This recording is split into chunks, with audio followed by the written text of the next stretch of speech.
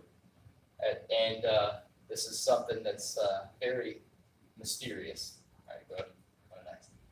That's another picture of that print. All right, keep going. Now this here, we find these all over the place in this one area. We took Tommy Cooper for cryptovania. These are trees that are bent over the trails, and they're all over the place up there. And I'm talking, some of those trees are like this. I mean, they're huge, and they're bent over the trail. And from different directions, the way I understand it yes, too. like this. You know, like you can explain, well, maybe wind or snow when it's all going Yep. one way. But the way I understand, you've got Yep, just it was just like that, and it's in one particular area. It's not anywhere else in up there. It's just like the one trail going up through there. It's just odd. It's just odd. But this is what we run into, and this is funny because we were just up there. You and I were just up there the day before this trail, and then this tree is over the trail. It's really odd. All right, go to the next one. So this is another tree, a tree, I don't know, almost like a can. It looks like almost like you put a tent over it. This is up by, I'm trying to think, Reservoir, Gilbert Reservoir. They just redone it. The Bradford Water Authority owns the property and land up in there, but we went up and we did some checking out, and some of the things we got was pretty awesome. Me and my wife went up there. All right, keep going. And look at this. This is up there too. This is up by Gilbert Reservoir. And you can see how these rocks right here are perfectly placed on this little culvert up there. Very odd. Very odd. All right, go to the next. Now this is my wife.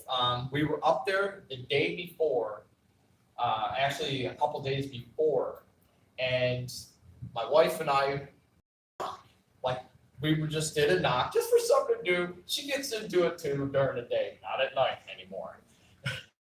And we heard a knock, so we went and investigated it the next day. We actually, or that week, we went out and we found right where the sound was coming from, where the knock was. We found this on this hemlock. Why hemlocks? I got a little story about hemlocks and Bigfoot. Here it is. Okay. They utilize hemlock trees for many resources. They use the sap. They use the branches, and one thing they use the most to do their tree knocks. I believe that the hemlocks are the main ones that they use for their tree knocks. And the reason why is because a hemlock tree in the center, it dies. As it gets big, it dies and it hollows out. And when it hollows out, it's really loud. So Devin picks up over at the Allegheny State Park, picks up this stick and hits this tree, and it sounds like a shotgun going on. It was. Now they're gonna think we have a gun. Yeah, they're gonna think we got a gun over there. You know, it was so loud. And this was a hemlock. This was a young one though. The young ones they're not dying yet. All right, go ahead.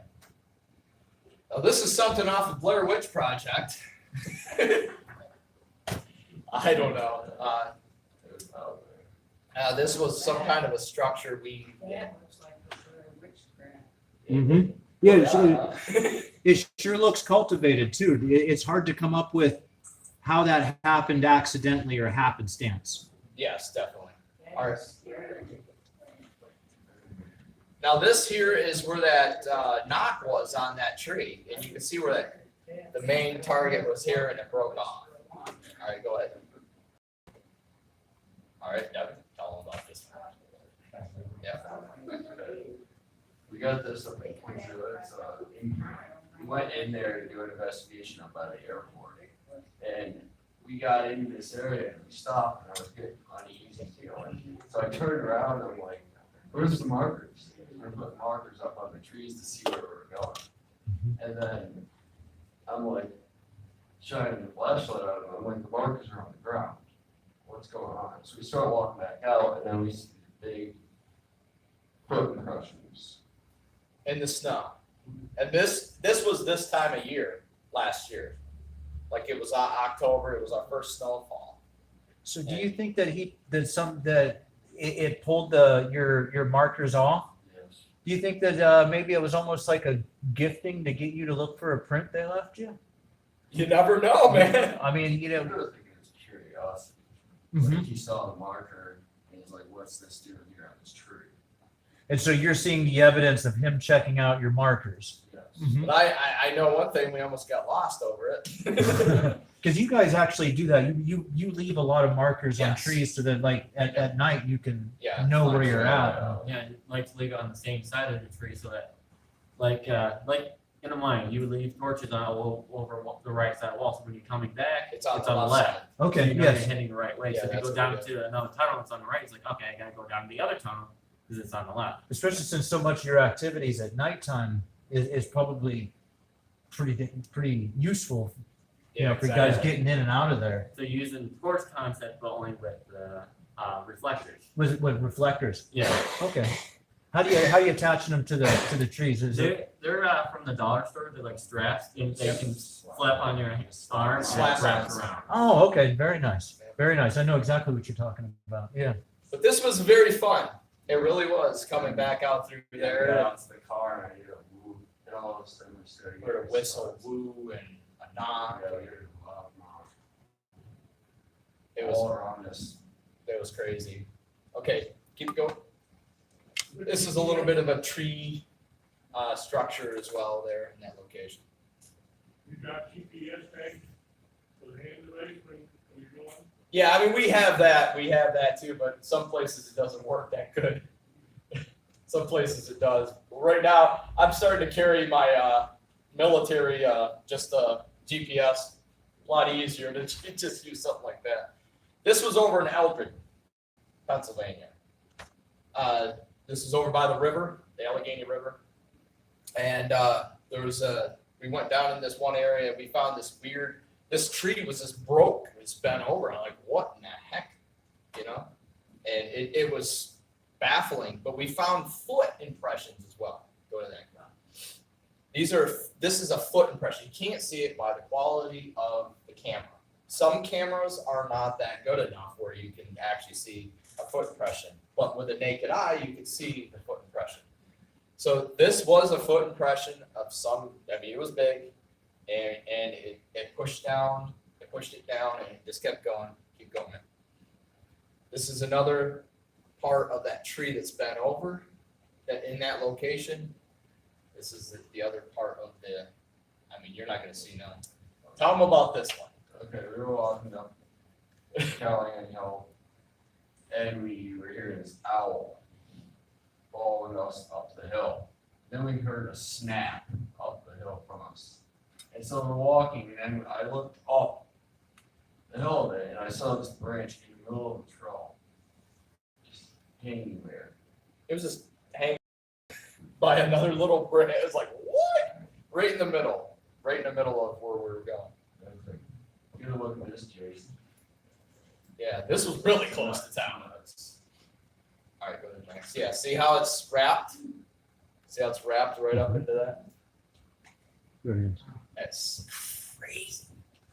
You know, okay, so this is the Indian Pipeline Trail. This is one of the very first places that we went during the wintertime, and also we've had a lot of activity up here as well. Now, a lot of people just walk this, and I'm not just gonna cover up of where we don't go, because you guys can go out there and you can look for this yourself if you want to. But I just, I mean, it's just really baffling of this location. All right, keep going. Is that the same location you took Amy Boo? Yes, from BFRO. That was what, about a month ago, wasn't it? Yeah, we heard whistles, and we think we heard an infrasound growl, because he heard it over the ear thing, and it was like static. It went. At first I thought it was just a glitch, but then they both say, "Did you hear that? Yeah, It sounded like a growl." I was like, "Okay, it's not the headset." Yeah. There's a lot of owls up there, so if you do go up there, if you do a call, you probably get a lot of barred owls making their little monkey sounds and stuff. All right, and then this is just a little bit about us and Devin Baker. We each have a special aptitude of what we do, attribute, yeah. Like he does his calls, and let me tell you, when he does his Bigfoot calls, it puts that right up on your back, because it sounds exactly like the Ohio howl, and it's just creepy. And he does a great job on calling.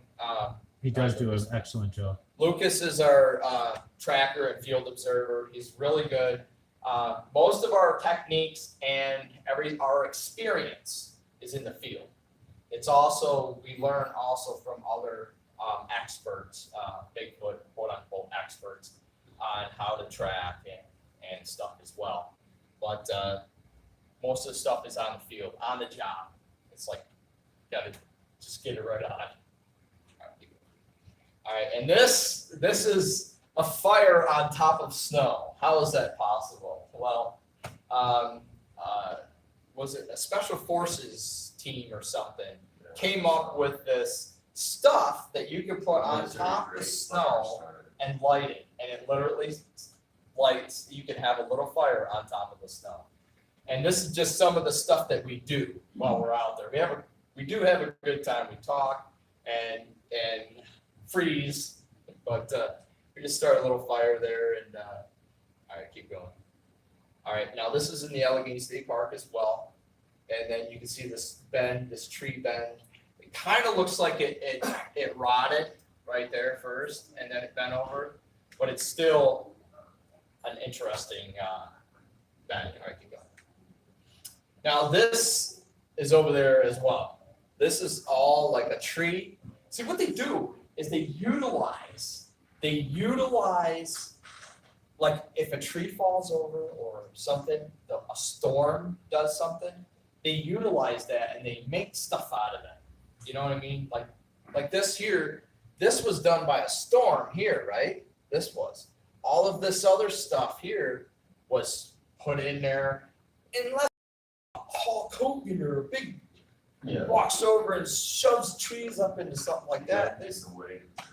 It's just, These trees are not light. yeah. They're big. And this was last year. There was no footprints around at all. It was kind of an old. Right before we had it. Yeah, right before this argument. And this is the same. You can see it coming up through. Now this is in the Lewis Rum Barrel area and Droney Road. And this was in like right into some big marsh thing. It could have been hunters, it could have been oil company, it could have been the train, it could have been other sources, but it was pretty good size, and it was odd to see one print there and no other prints around. It's kind of interesting. Keep going. This is also some of the scenery of some of the areas that we go as well. It's also growing. Yep. That's the oil is growing. Now this here, this is awesome. We walk up by the railroad tracks, walking up the railroad tracks, you know, the side of the railroad. And I'm like, that looks like a footprint. And Devin's like, yeah, it kind of does. And I'm like, I don't know. So when I got home, I put it up there, and I'm like, oh my gosh, this is an actual footprint. You can see the toes. And you can see the toe here, the big toe here, there's other toe and little toes like that. And this track right here was only like 13 inches. It was actually small. And I'm like, who would be out here in the cold with their bare foot going like this down? That's just insane. They think like that. And this was all ice. This was actually melted. That was melted. And the other track up there was another track too, but we couldn't defend it. We couldn't give it a definitive look. All right, keep going. That's Devin doing a call, and this one here. Yep, this is in Droney. He's the one that found this. We were questioning it. We sat there for 5 minutes about it. I'm like, this is 110% legit structure. I know it is. I don't care if you believe me or not. We're taking pictures of it. So we took pictures of it, and it was odd. It was some of the stuff, you know, weave and stuff. So this is another weave. All right, keep going. See this here, this is the same pile. And this is some of our technology. I have this hearing device. You can hear it really far away. And it works rather well. It really does. And I truly believe it picks up infrasound. But I don't know if that's the case. If it picks up infrasound, it picks up static. It's more like a static thing. All right, so this here, where was that at? It was Sugar Run. Sugar Run? When we found all the sticks pushed into the ground there. Oh, okay. And then I started pulling them out. I'm like, see? Oh yeah. It was like 7 inches into the ground, and it was shoved like this, and then it was like shoved and placed up there. If the weather did it and if the storms would do it, it would be more of a downward, and it wouldn't thread, you know. And well, I don't know. I mean, nature is kind of a funny thing. I think in the ground like that, I wouldn't know a thing. They fall off, they come down, and stay. Well, this one though was threaded. It was like up and through here, like jammed up through, like as it's down. It was just odd to us. So we're like, we'll just take a picture of it anyway. Keep going.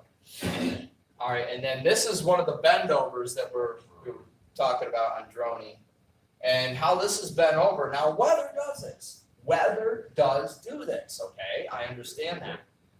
But you can see this is attached. Well, you can't really see that good, but this is all attached. And Jason was talking about this, that this is attached down here, and it weaves and it's attached.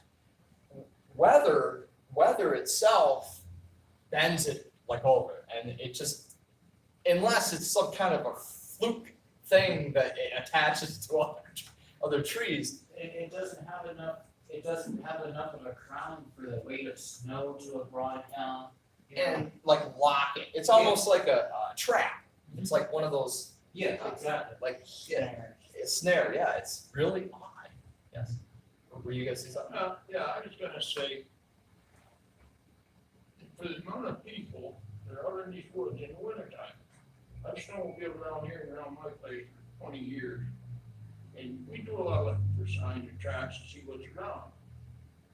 Never see anything like that. And it seemed to me that even the hunters ought to see something if they're there, unless you say they're hibernate. So what's funny, okay, about this is there's a lot of speculation on that, you know. Why haven't I seen anything? Why have I seen something? Why, and you know, there's a lot of people that have seen, and there's a lot of people that haven't seen. And I've talked to several different people. Somebody was telling me, I've been going to Allegheny State Park for over 30-some years. How can something like this be alive there? And I'm like, are you looking? Are you looking for these Bigfoot signs? Are you looking for the tree structures? Are you looking for all these stuff? And he's like, I don't know what you're talking about.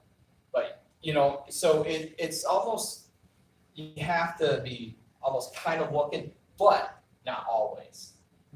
There was a story of a psychiatrist that was counseling one of his patients. And his patient seen Bigfoot. So the psychiatrist told him that it is completely not real. It is a figment of your imagination. Here's some drugs. We'll keep drugging you up, you know. So you can, you know. So the psychiatrist leaves his work, and he had to take a back road because the main road was blocked off. So he goes down there and he sees Bigfoot come out and stand in front of his car, and it stood there a minute, and the guy was floored. And then all of a sudden, there it goes. It just went back. You know what I mean? And it's stories. And then from then on, he lost his wife, lost his job. Actually, he gave up his job to look for this thing of what he seen, that he was telling his patient that he was nuts. And it's people like that, that it's all I could say to people that have not seen it and have, you know, there might come a day. You know, my dad's like that. My dad thinks I'm a complete flake and stuff, and I don't care, because what I've seen changed my life, and it changes other people's lives. And there could be a day that you're gonna finally see him, or you, or anybody here. Yeah, and a lot of it's very subtle, and you could walk right past it. Yeah, Like you could walk right past that tree exactly. and not even. Well, I was looking for that, I was looking for game or something, you know, because I'm always looking. Yeah. Yeah, and if you I've have, never seen one. what's that? I said, I've never seen one. In over 50. But I pray for people Over to 55 actually. years I ain't seen it. I pray, you know, and the same thing with my cast. This one Bigfooter says, I've been doing it 70-some years. I'm 77 years old. And he said, you mean to tell me you just went out there and you just started 2 years and you got this cast? What the heck? You know, and he was floored. Yeah. He was like, I've been doing this, you know, how are you doing this? And how are you? You know, I don't know. Just looking. So even like the structure now that you've been with Tommy Cooper a few times, you look at things a little differently, and It's all in your perspective. and a lot of stuff you might walk right past. You know, a lot of the structure and stuff you might walk right past and not even even especially notice. if you're actually looking for deer. Yeah, or if you're looking grouse for or deer, something. you're not gonna find other stuff like this. All right, keep it going, man. All right, so this is another. See how ain't nature beautiful? This is out Droney Road. It's really beautiful up this way. All right, and then this is a megaphone we use. We use a megaphone too to get our calls out even further, and it's kind of funny. You know, to be truthful with you. To answer the question before anybody asks the question, do we get responses from tree knocks? No, we only got like 3 tree knocks. That's it from all 46 expeditions that we've been on. Only 3. Do we get any calls? Like a lot of different, you know, calls from Bigfoot and making different sounds. Yes. There are some times though we get skunked. Skunked means you don't get nothing. But there is almost 95% chance we have a lot of activity itself.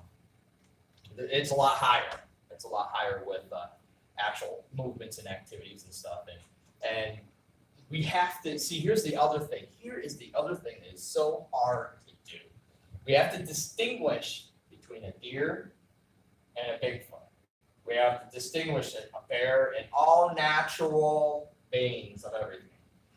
So I sat down for almost 20 some hours and went through different calls of animals and different, I'm like going through all these. I'm like, I don't want to hear another owl as long as I live. Because I went through different owls, screech owls. There's the wheat owl, or it makes a scream, it screams. Bobcats scream just like a woman, you know, and mountain lions do, and there's coyotes that make some weird sounds, and bears and all this. But there's one thing that I've been studying, and that's primates. Bigfoots, gorillas, orangutans, the whole 9 yards. And then I take what I hear from Bigfoots or from orangutans and all that in Africa and all the sounds they do.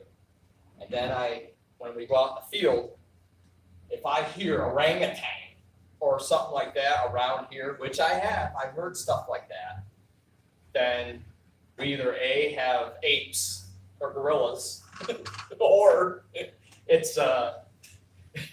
it could be definitely a possibility of primates. So it's that's how we just build off of what we do. It's fun. All right, keep going. Are available for free. This is another tree break that kind of looks like a break up in here. Yeah. All right, keep going. We have a Facebook group. And then we This is also up at have, the Allegheny a State channel Park, on or not Bradford Allegheny, device, Kenzie which Bridge is basically area. streaming television. This is It goes a off your Wi-Fi. footprint of some sort, and I've been a you fan of can these see for the a while, but I'm mid-tarsal. a fan of Bigfoot, actually. I was talking about the tarsal break right here, We the And cryptovania, big if you do a toe channel here, search on it, we're on and the there. other toes right here. Yeah, we have about 250 Again, videos. that's a on mid-tarsal there. break right there. That's No, they're not interesting. Keep going. YouTube, they're, it's actually a cryptovania And you can see it network. right You'll do there, your another- channel search. The mid-tarsal, There like you we go. were talking about. But there's a section on there that. And then this is another weaving and stuff up at Kenzie Bridge. You'll find us, yeah. By the time you get to see our water, we This is should be another there. beautiful shot. I just love nature. And we got about 250 Walking. videos. And here, this is Yeah, I know. us being All featured right, in the this is another Titusville track. Herald. All right, keep. We you guys kind have of any feel like this is questions, the let first me time know. that We're a just daily gonna zoom newspaper is through posted the tree structure Bigfoot pictures on purpose. This. Yeah. Oh, And, wait, we got a this is question. another project that this- we have going on. This was actually This is look a Nebraska look how bridge this near was Tyne placed Vista. in We're between doing a these trees documentary here. On that bridge in the town that used to be there. that is crazy. This is our how that listening device. it was that we literally use. broken This off is just and PVC pipe that we placed made in to there, and protect that it. is huge. Put some camouflage That is on it. huge. This You can here is see how just it a goes office over recorder for under. dictation. Yeah, see how it's When we first threaded? put these in here, we Yeah, see discovered that? How that it's threaded the here. memory card would go for 2 weeks, but our Over, battery under, supply would only go for over, 2 under. days because we're double A batteries. That's something. So we See how I'm switched it talking? around. These guys have the same voltage as double A, That's something. but they're That stored. is something, man. And so That was by awesome. doing this, All right, we keep found going. that we can record for 2 weeks. All right, this is another And so we slip area. that This into is our there, jurisdiction and area. we We open made a it there, jurisdiction and we area put it of into a areas that place we go that and we we want to listen research. for activity. And And we go in a few days we later. experience and many we different. retrieve it, we take out the memory card, ideologies and of then Bigfoot we run in those these through programs where you can see areas. the We go all the way on Route vocalizations and stuff. And so when 62. you see big Up in, activity at times, we go you go go by through and start Jamestown. listening. We don't. and Peter it's kind of Weimer fascinating. has his own team. Has his own Bigfoot team up there in Jamestown. I know this was So this is he just does a his own audio thing up there. So I give him his jurisdiction. And also the Now, the only way that I will on the cameras, and the approach reason that you in can't, the that Salamanca people don't area get is if Bigfoot I on the get game cameras, is permission we think from they the see Indians the, themselves, you know, the yes, reservation. we think that they see Because that. I mean, And I then just don't actually, want when to we have go people on their tell us that they're territory and having do all these unpleasant weird encounters, like Bigfoot around their things that house, they believe we say the in first thing you different should do is put sources up of trail it, you know what I mean? cams, because So they I don't just, like that, we like, don't go I up don't in know if it's Salamanca, we go on the it boundary areas triggers something, or if they and know that it's a do our camera, but research for or some something that reason, way. we feel they avoid All right, and the then, infrared hold on a second. that clicks on the this trail is- cam.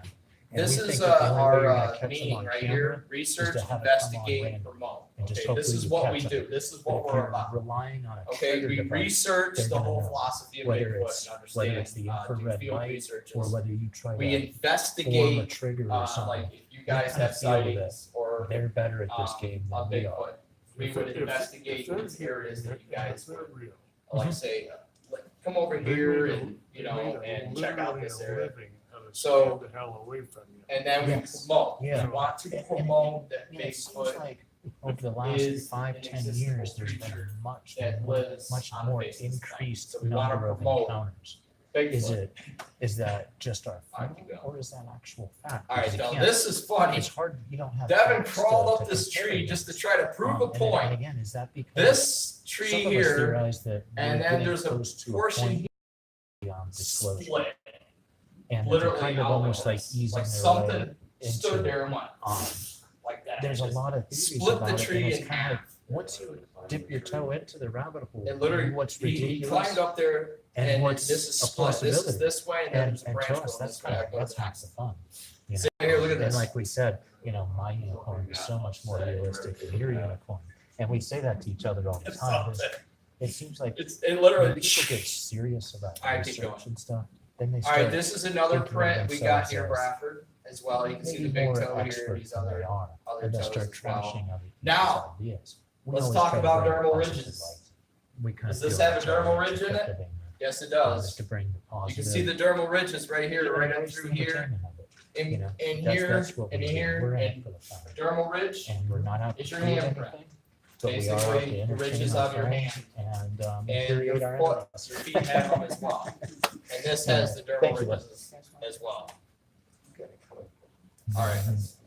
Now, this is another tree. Where was this at? Oh, it was in one of the hotspot areas. This is an X. Now, this has been placed there. Now, I understand the weather can do it. I understand the weather That's can do perfectly up to these guys though too. it. But this was, Matter of fact. unless the weather, you know, can just. And again, like I said, this is our listening device. And All right, now this, we do an interview is show where we bring people from the way around to the go about country. Sugar We'll Run. do a 1-hour interview with them. yeah, this is And in we brought Sugar up a Run, group this is Sugar from the Bay Carolinas Sugar called Run Dirty area. South Squatching. that we did our And as expedition. they left, they left us this actual. We started a first fire at the Boy prototype Scout, of- they have a of their Boy device. It Scout was like their gift camping as they were area heading right out. there that we went to and And started a we were little just fire. thrilled. Now, the reason And why we we started do to stuff have like a- this, how we to draw use it and attention to stuff ourselves. like that. We Yeah, want to it's draw been- attention to it's ourselves been because really we fun believe in that that Bigfoot Got is the serious. BFRO people? He will What's come that? in Got the and check BFRO you people? out. So we do stuff Yeah, like we this, we enjoy start that. little fires We get to and meet all kinds we, of different. as long as the land, you're There's- allowed to there's do a it. thing out in A Mayville, lot of too. national forests. Yeah, yeah, Can't there's all start kinds of fires. festivals and So stuff that are we, going on now. respect, And you get we like respect the Bigfoot laws calling for sure. contests and Yeah. stuff like And that. when you take And in, it's stuff that used take to be out. just we crazy. don't litter You know, or just- anything. We Just really crazy, maybe a do a few great job. oddballs that did it, but now it's, Alright. we're all oddballs. Now, this is another We're a little whole tree pile of bed of oddballs. some sort. I don't even know where that was. You are. Well, today you How can is call me Dan. Alright, keep Dan going. Payne. Okay. Alright, yeah, this Sometimes. is out at Sugar Run as well. Keep going. Oh, Yeah, this is just some of our pictures and stuff. They're a professional center. yeah. Oh, all of Yes. this is Sugar Run, right? Yeah. I recognize you. So fire, keep going. Hamster red. Devin said there, get the night vision. I brought you the erector set, remember? So this is some of the equipment we have. Okay, we use really high powered lights and I use thermal. And I have a light up here at the top I use too. I have a compass right here, a radio right there, and my I have a camera right up there as I well. almost wonder which. Both have cameras as well. Unbelievable Bigfoot or Santa Now, something. this girl, awesome.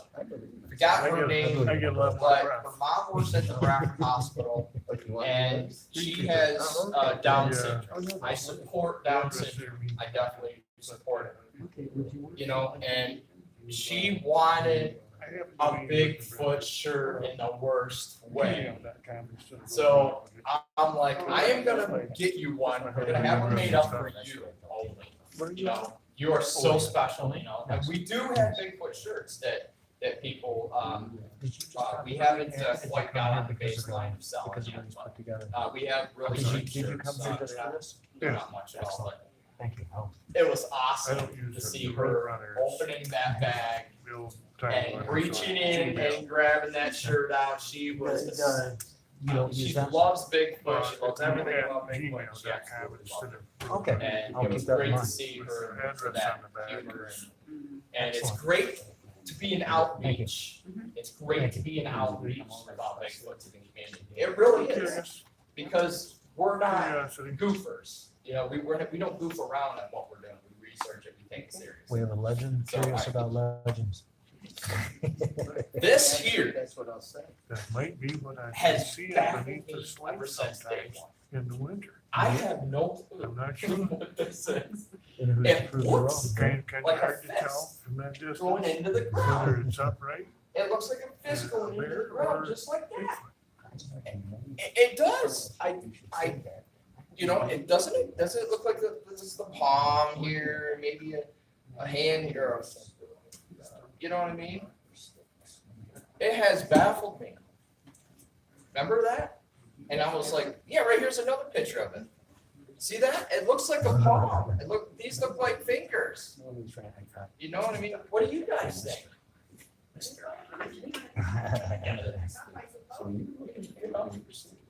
And I'm still baffled. I was like, yeah.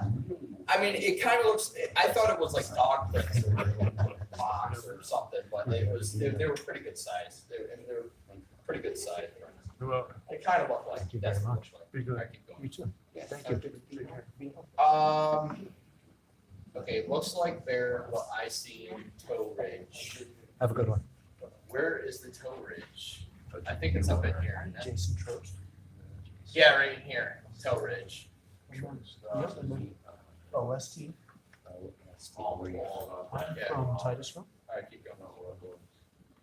which is the home of crypto. Yeah, this was 9 inches. which is See, where this I is just represent. some of the I'm stuff. gonna give you a certificate too. Like, what are we It's seeing? cryptovania. And a lot of people don't. They don't want to put the effort into it. And we are. Probably because of the ridicule. We are celebrating. Because if more and more people get into this, Jason. I guess the insanity level would go We are high. celebrators. That must I don't be know, pretty but, fascinating. This is what keeps us going is the We have a rodent. wonder what is. Does Actually, anybody in ever that- find a in a club very, that robust, Bigfoot Now uses? this is a bunch of. Celebrating.